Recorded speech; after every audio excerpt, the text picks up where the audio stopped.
Olá pessoal, tudo bem? Sejam bem-vindos mais uma vez aqui no meu canal, Arilton Oliveira, para juntos estudarmos a lição da Escola Sabatina. É uma alegria poder receber todos vocês aqui. Quero aproveitar e fazer o convite para você se inscrever no canal, caso não seja inscrito ainda. Ativar o sininho, deixar o seu like e se esse canal abençoar sua vida de alguma forma, partilha também com outros amigos, para que mais e mais pessoas possam conhecer aí da Palavra de Deus, tá bem? Estamos aí na nossa quarta semana da lição da Escola Sabatina e hoje vamos estudar sobre uma aliança eterna. Vimos já a aliança que Deus estabeleceu com Noé e hoje vamos então ver a aliança que Deus estabeleceu com Abraão. E eu queria ler aqui o verso para memorizar, Gênesis 17, 7. Estabelecerei uma aliança entre mim e você e a sua descendência no decurso das suas gerações. Aliança perpétua para ser o seu Deus e o Deus da sua descendência. Olha que interessante, né? Deus não só queria ser o Deus de Abraão, mas também o Deus de toda a sua descendência. Deus queria abençoar os povos da terra através de Abraão e de seus filhos. Aqui nós vemos na lição que ao ver as trevas morais começarem a agravar-se ao longo dos séculos após o dilúvio, Deus chamou Abraão para estabelecer com ele uma aliança, para tentar dar um novo rumo à história, né? À situação, para que as pessoas pudessem ter conhecimento dele, da salvação. Uma situação preocupante, não? Porque a primeira geração já havia sido destruída no dilúvio. Deus havia feito uma aliança com Noé e apenas 8 pessoas se salvaram e todas as demais foram destruídas. Agora, passado o dilúvio, você tem novamente a maldade aumentando na terra e então Deus escolhe outra pessoa agora, Abraão, para fazer novamente uma aliança com ele, para tentar mudar o rumo das coisas, né? Então, as alianças que Deus fazia com os seus servos no passado, elas objetivavam levar salvação, levar o conhecimento dele às pessoas, né? Esse era o grande plano de Deus. E agora Deus queria então usar Abraão para então levar o seu conhecimento e o seu plano de salvação a outras pessoas. Essa semana vamos ver quais são as condições e as obrigações que estavam vinculados à aliança, especialmente à lição abraâmica. Aqui na parte de domingo, Gênesis 15, verso 7, nós temos Deus se apresentando a Abraão com o seu nome. O texto diz assim, Gênesis 15, 7, o Senhor disse também, eu sou o Senhor que te tirei de Ur dos Caldeus para lhe dar a terra como herança. E aqui a expressão que aparece no original hebraico é eu sou Iavé. Iavé foi quem tirou você da terra de Ur para dar para você a terra como herança. Interessante que nos tempos bíblicos a lição colocou que era atribuído grande significado ao nome. A nossa cultura brasileira não tem muito disso, né? A gente escolhe hoje o nome pela beleza, pela facilidade da pronúncia e poucos estão preocupados com o significado, né? Mas isso é muito importante. E para os hebreus, o nome era um indicativo do caráter, dos característicos dessa pessoa. Ou então os pais davam o nome para a criança dependendo de alguma situação que envolvia a história deles, ou a história do nascimento, ou alguma expectativa que eles tinham para a criança. Por isso os hebreus davam tanto valor ao nome. O nome carregava a essência da pessoa, né? As suas características pessoais básicas. É por isso que eles davam tanta importância a isso. E ao entrar em aliança com Abraão, Deus se deu a conhecer por esse nome, né? Iavé. Na realidade, nós temos aqui apenas 4 letras, que traduzidas seriam o Y, o H, o W e o H, também chamada de o tetragrama sagrado. Esse é o nome que Deus se apresentou também lá a Moisés, né? A lição diz que ele aparece no Antigo Testamento 6.828 vezes. Que tremendo, né? E parece ser a forma do verbo raiar, ser, e nesse significado seria o eterno que existe, aquele que existe por si mesmo, o autossuficiente. Esse seria então o significado do nome Yahvé, ou Jeová, ou Yahweh. Por falar nisso, você tem aí os testemunhos de Jeová que se apegam tremendamente a essa expressão e dizem, né, que o tetragrama sagrado, essas 4 letras do alfabeto hebraico, elas significam Jeová, né? E que Deus só deve ser chamado assim, e eles não aceitam que você chame Deus de outro nome. Bom, se você vai para a Bíblia, você vai perceber que Deus tem vários nomes, né? E como na cultura hebraica o nome carregava a essência da pessoa, as características, é claro que Deus não poderia ser contido num único nome. É por isso que Deus é chamado na Bíblia de Elohim, Jeová. Na realidade, essa pronúncia do tetragrama sagrado, ninguém sabe ao certo qual é. Quando afirmam que é Jeová, também não podem ter certeza. Isso se deu porque havia uma grande reverência na leitura do texto sagrado por parte dos rabinos, e quando eles chegavam aqui no tetragrama sagrado, ao lerem o texto do Antigo Testamento, eles não pronunciavam. Houve um tempo que eles pararam de tentar pronunciar esta expressão, esse nome, e diziam simplesmente Adonai.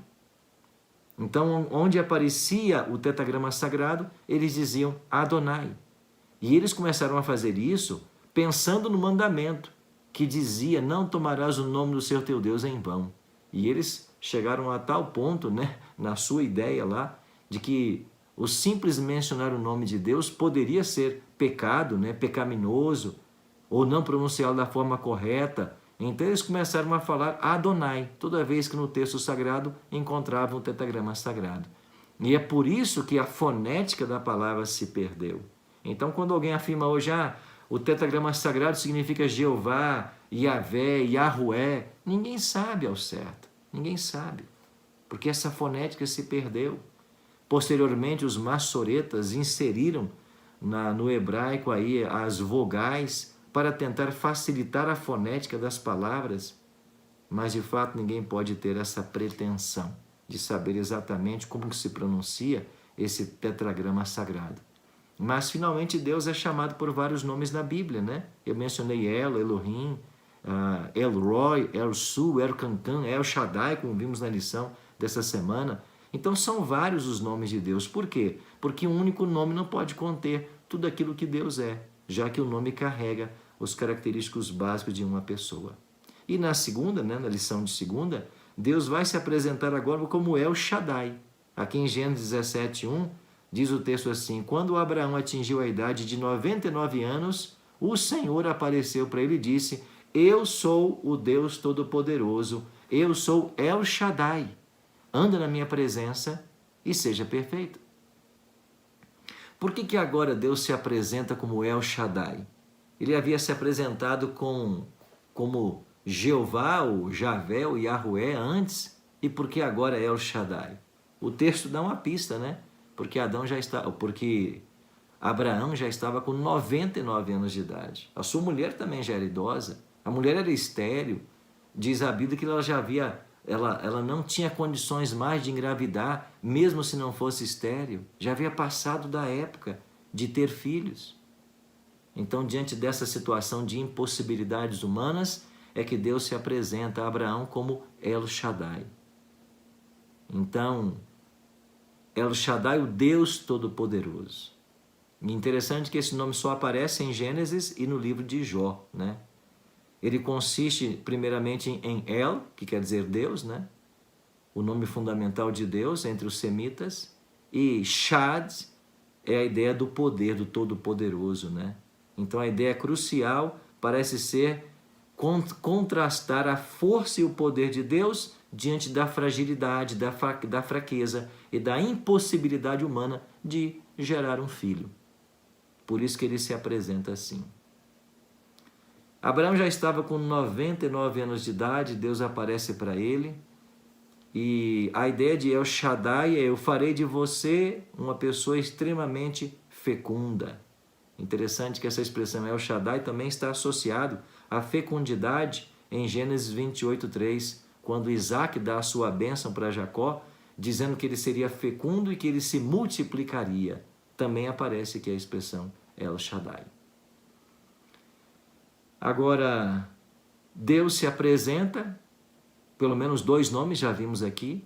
Agora ele vai mudar o nome de Abrão, né? Eu estou falando Abraão, mas até esse instante era Abrão. Então, na parte de terça-feira, nós temos essa mudança, né? Os nomes das pessoas no Antigo Oriente Próximo não eram apenas formas de identificação, mas eram carregadas de um significado espiritual. E a Bíblia está cheia disso, né? Por exemplo, Joel, Javé é Deus. Natã, dom de Deus. E aí por diante. Todos os nomes bíblicos estavam associados a algum tipo de relacionamento com Deus, né? Deixa eu até dar mais alguns exemplos para vocês aqui desses nomes que são muito interessantes para você perceber como que a cultura hebraica carregava, né, esse nome. Por exemplo, Elias, tá lembrado do profeta Elias? Uliohu, Deus é supremo. Jeremias, Deus é exaltado. Neemias, Deus conforta. Ezequias, Deus minha força. Isaías, salvação de Deus. Obadias, servo de Deus. Está percebendo como os profetas, os personagens do Antigo Testamento, tinham na essência do nome a sua relação com Deus? O nome Abrão tinha um significado, né? E agora Deus então queria que esse significado fosse alterado. Deus tinha planos, né, para Abrão, por isso mudou o seu nome. Abrão, pai excelso. Abraão, pai de uma multidão. Você não será um pai excelso, você será pai de uma grande multidão. O El Shaddai fará você fecundo, ainda que você tenha 99 anos de idade. Interessante que esse significado é muito especial e, devido a esse significado, às vezes os nomes eram alterados quando havia uma mudança radical na vida da pessoa ou nas circunstâncias que a envolvia. Está lembrado de Jacó, né? Jacó enganador. Israel, lutaste com Deus e prevaleceste. Mudança de nome. E Deus vai mudar também o nome de Abraão.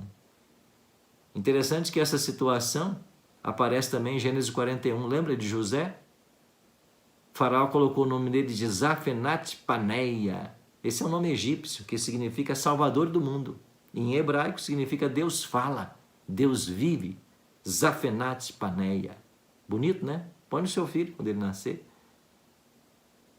Lá em Babilônia, está lembrado de Daniel e seus 3 companheiros?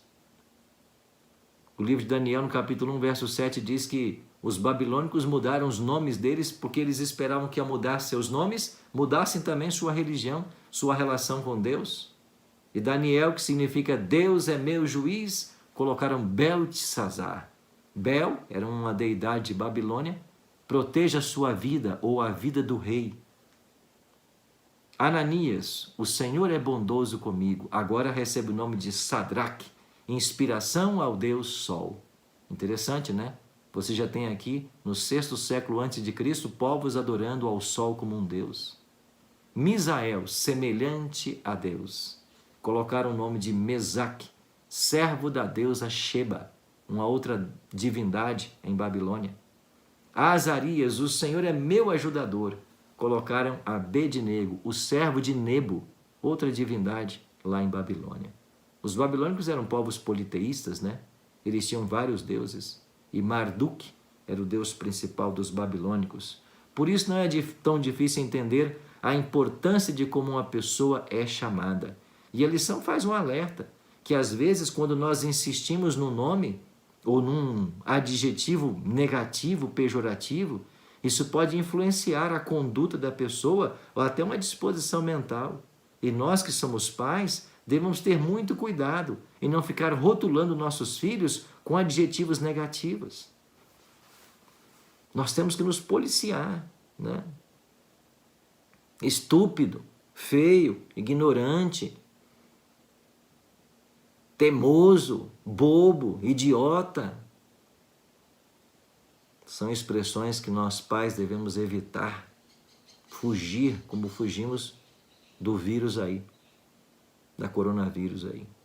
Temos que fugir disso.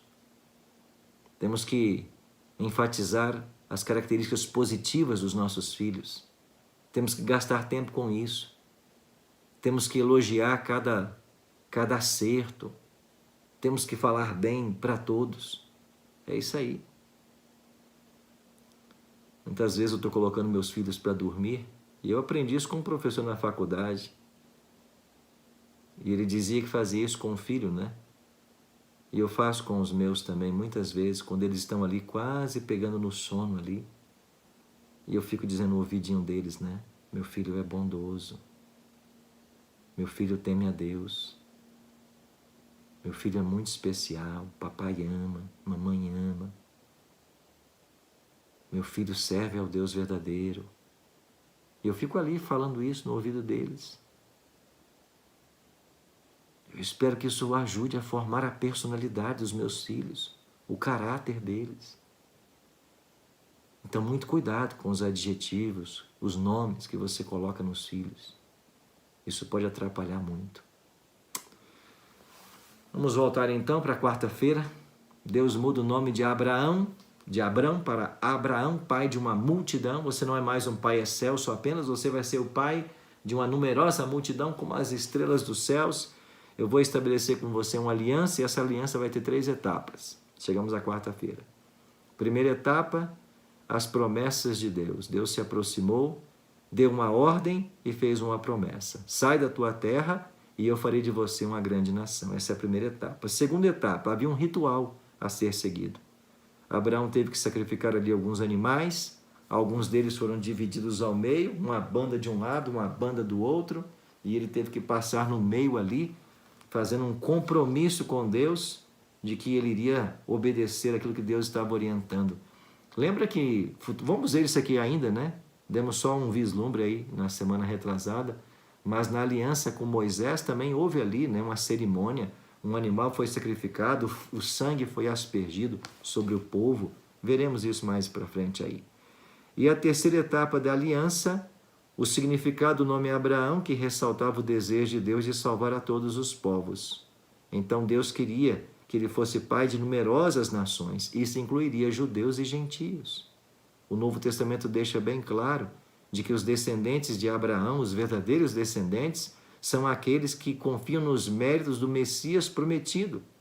Portanto, a intenção, desde Abraão, era que Deus salvasse o maior número de pessoas possível, não importando suas nações. Essa foi a terceira etapa, né? E Deus esperava abençoar todos os povos da terra através de Abraão. Também esperava fazer isso através de Noé. Infelizmente, nem todos aceitaram o plano de Deus. Mas agora Deus, mais uma vez, buscando o ser humano para estabelecer a sua aliança, porque finalmente Deus quer salvar. Esse é o grande desejo de Deus. E a quinta falou das obrigações da aliança. Gênesis 18, 19 diz, porque eu o escolhi para que ordene a seus filhos e a sua casa depois dele, a fim de que guardem o caminho do Senhor e pratiquem a justiça e o juízo, para que o Senhor faça vir sobre Abraão o que lhe prometeu. Olha aqui uma obrigação da aliança. Eu vou fazer de você uma numerosa nação, mas você tem que ordenar a sua casa, seus filhos, os filhos depois de seus filhos, para que eles pratiquem a justiça, o juízo. Então Deus estava confiando os oráculos sagrados a Abraão, e Abraão devia transmitir isso à posteridade, a Isaac, Jacó, e isso aconteceu, né? Mas nesse texto, nós vemos aqui uma relação entre a lei e a graça. O verso inicia com a graça, né? Eu escolhi, iniciativa divina. Não foi você que se voluntariou, Abraão. Eu que escolhi. E então agora é seguido pelo fato de que se Abraão obedecesse, a família dele também obedeceria. Então fé e obras aqui numa relação estreita, como deve ser, né? Deus escolheu Abraão como instrumento da proclamação do plano da salvação para o mundo. Interessante que Abraão tornou-se conhecido na Bíblia como aquele que erguia altares. Nós estamos num tempo onde não havia santuário, né? Você tem Abraão, foi pai de Isaac, pai de Jacó, pai de 12 filhos, 12 tribos, aí veio então o santuário, no tempo de Moisés, quando as tribos são libertas lá do Egito, né? Então, muito antes do santuário ser construído, era através dos altares que Abraão erguia e dos animais que nele eram sacrificados, que a mensagem do Evangelho era passada de pai para filho, de geração para geração. Esse animal que está morrendo, ele aponta para o Messias, que em breve virá para nos salvar. E a obediência era o meio pelo qual Deus poderia cumprir as promessas da aliança ao seu povo. A quebra da aliança, a desobediência, significava infidelidade a um relacionamento que Deus havia estabelecido. Nós já vimos, né, na semana passada ou retrasada, esses elementos da aliança, né? Há sempre uma promessa divina, a obediência da parte do homem e há algum aspecto envolvendo o plano da salvação. Nesse caso, nesses sacrifícios que Abraão fez ali para selar o seu pacto com Deus e depois os altares que ele construiu ao longo da vida falavam da expectativa messiânica, né, que Abraão tinha. Então Abraão e sua descendência tornaram-se os portadores dos oráculos sagrados.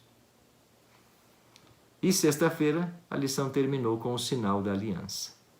Para Noé, esse sinal foi o arco-íris. Estão lembrados? O arco que Deus colocou nas nuvens.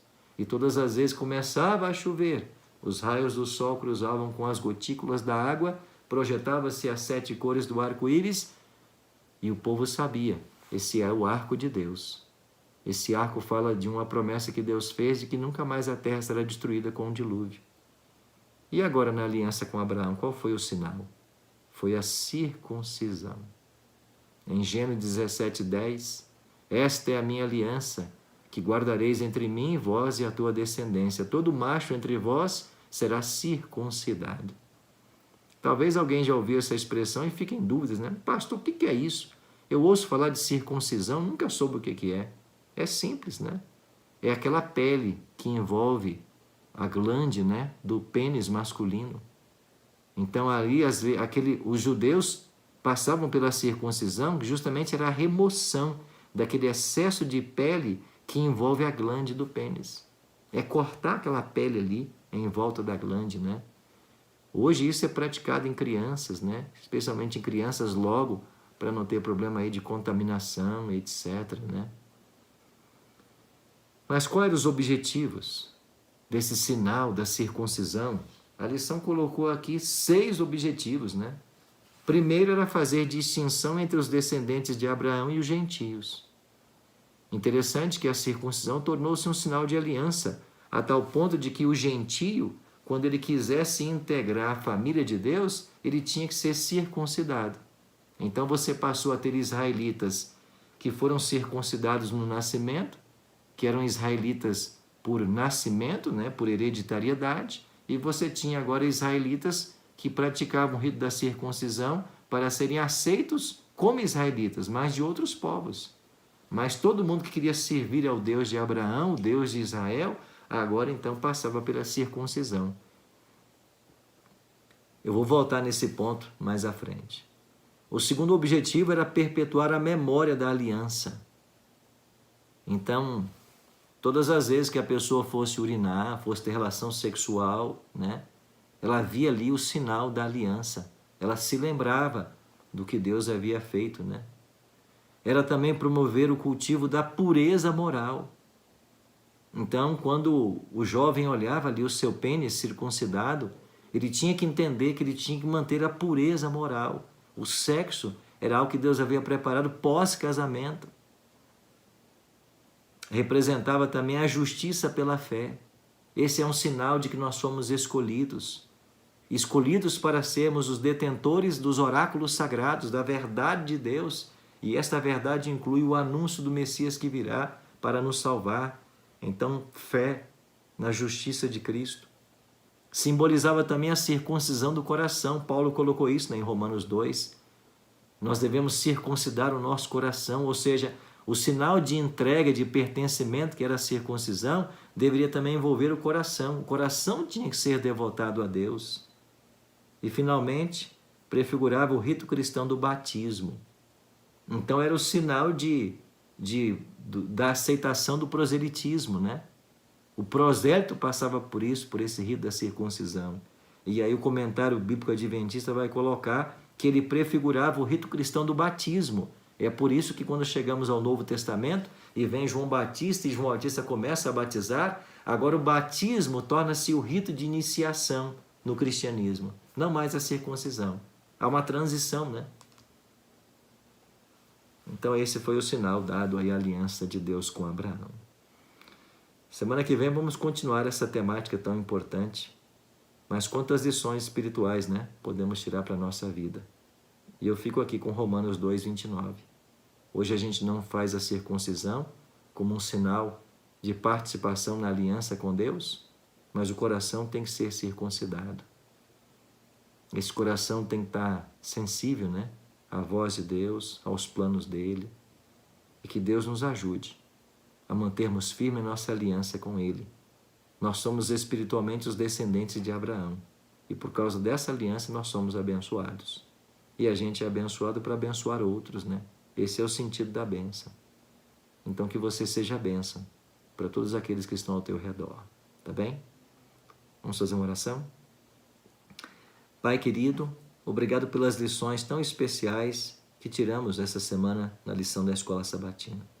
Que o Senhor nos ajude com todos esses conselhos. Que o Teu Espírito nos ajude em nossa caminhada, em cada momento, nos preparando a cada instante para a Tua volta. É a nossa oração. Em nome de Jesus. Amém. Obrigado, viu, por esses minutinhos com a gente aqui. Mais uma vez te convido para você se inscrever aqui no meu canal, se você não é inscrito ainda. Se inscreve, ative o sininho para você receber as novidades, deixe aí o seu like. E se você gosta desse conteúdo, partilhe esse canal com seus amigos, tá bem? Um abraço carinhoso, até o nosso próximo vídeo.